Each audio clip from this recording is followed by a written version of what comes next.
आज हे जाणार होते ऑफिसला, त्यासाठी मी इथे मूग डाळ चिला बनवायला घेतला. खूप टेस्टी आणि पौष्टिक असा हा मूग डाळ चिला आहे. त्यासाठी मी इथे मुगाची डाळ, 5-6 हिरव्या मिरच्या, लसूण, आलं घालून छान वाटून घेतलं. त्यामध्ये थोडी अख्खी मुगाची डाळ टाकली, 1 चमचा बेसन, 1 चमचा रवा घालून पूर्ण व्हेजिटेबल्स घालून घेतल्या. थोडीशी कोथिंबीर घातली.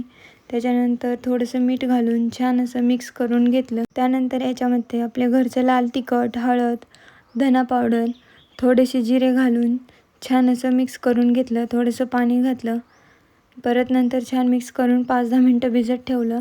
नंतर पॅन गरम करून त्याच्यावर थोडंसं तेल घालून हे मिश्रण त्याच्यावर पसरवून घेतलं.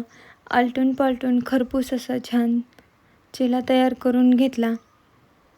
त्याच्यानंतर आम्ही इथे सर्वांनी मिळून नाश्तासुद्धा केला.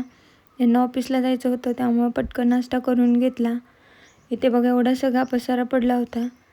लगेच हे ऑफिसला पण जायला निघाले. त्याच्यानंतर मी सर्व किचन एकदम क्लीन करून घेतलं. कसा वाटला व्हिडिओ मला सांगा आणि चॅनलला आपल्या सबस्क्राईब नक्की करा.